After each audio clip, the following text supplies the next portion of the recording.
All right. So, Katy Kelly and John DeLynn again. I don't know. First off, I just wanted to clarify. I feel like I've been a little bit too harsh on Miss Kelly. While I do agree and still think that their tactics were controversial and not the way I would have done things, I still want to emphasize that I don't think they're entirely wrong about asking the question. Definitely not wrong at all about asking the question. Just the tactics in which they've done it. So, here comes part two. Will John DeLynn be excommunicated? Katy Kelly's already been excommunicated. She's a female, arguing that it's a male-dominated church. Will John DeLynn, who is a male, be excommunicated? I don't think that it's based on sex or based on anything like that. I think it's based on their overall feel and desire and the mannerisms in which they're doing things. John DeLynn has most recently posted an article that I felt was very faithless. A lot of his other posts, he leaves a lot of room for faith, a lot of room for understanding.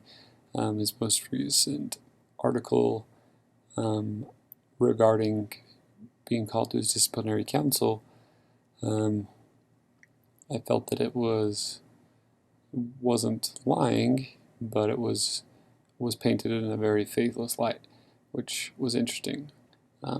Take that for what that is. Some of the major contrasting differences between John and Katy Kelly. John hasn't petitioned for followers or petitioned on teaching people how to live, the way that they view the church, but rather he just paints what he sees. Where Katy Kelly actively has like a 6-part discussion on how to rally other sisters or other members to their cause and how to teach specifically to change the doctrine or to change the way the church is currently teaching. So, will women receive the priesthood? That's an interesting question because they already hold the priesthood. The real question is, will they be seen in roles such as a bishop? That would be the real question. And I don't know that they'll be seen in roles as a bishop, but I do see further leadership roles coming within short order. I do see a change potentially coming as far as discipline goes or excommunication goes with other females are involved, or questions are being asked on chastity and other matters that a female leader would be present. I could see a change like that coming for various issues, for various reasons. But other than that, I don't know any type of time frame. I don't feel that John DeLynn will be excommunicated. I believe that he will be either encouraged to change his writing style, perhaps, or to withdraw himself, or that he will be placed in some sort of formal probation. But I don't see that his teachings, so to speak, are excommunicable, as some might say of Miss Kelly. But I don't feel that Miss Kelly's teachings were the reason why she was excommunicated. I feel that it was more of deliberately disregarding public censure or counsel. And I don't know that John DeLynn has deliberately and publicly done the same. So that's my opinion, is I think that he'll receive some sort of discipline, not excommunication, and I think that will probably raise some more headlines, so to speak. So take that for what you will. Will we see some changes in church leadership that are more inclusive of female priesthood holders, which they do hold the priesthood if you know anything about the temple or other things, or even look into the early church. Women can lay their hands on, children and pray for them and offer blessings of healing or ask blessings of healing. So Dallin H. Oaks gave a good talk on it. Women do hold the priesthood. It's just the keys of administering those, and those keys come with such callings as stake presidents and bishops. So we'll see what kind of roles morph and what policies change. But for now, Katy Kelly, excommunicated.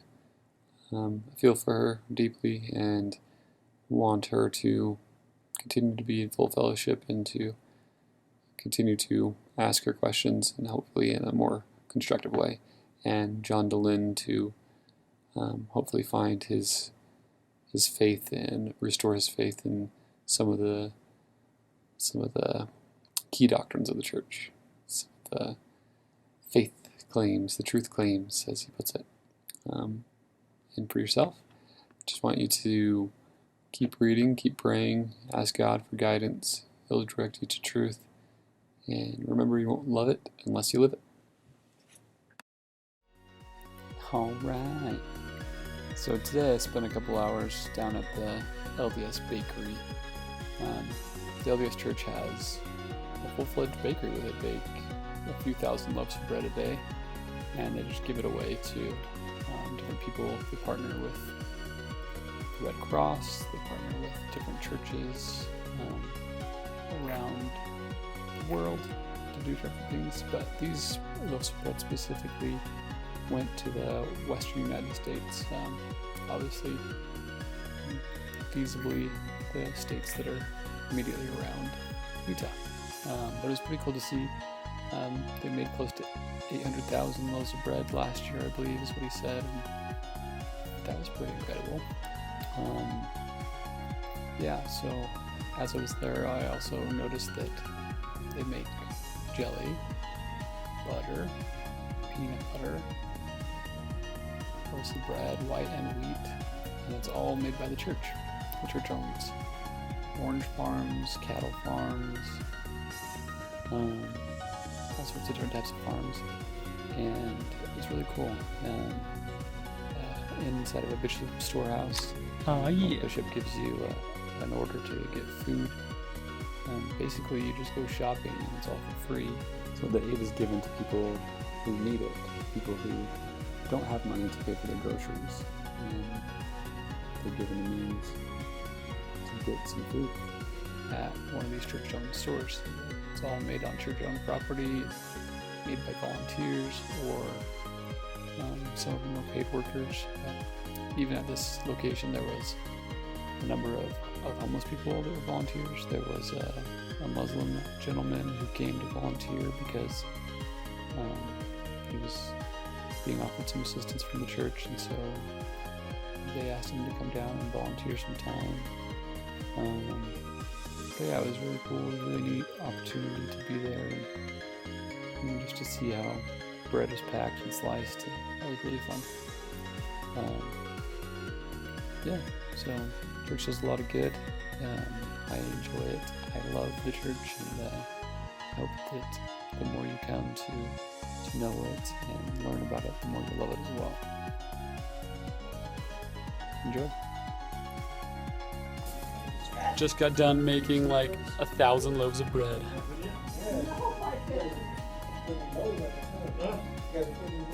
People wonder what tithing goes to. One of the things.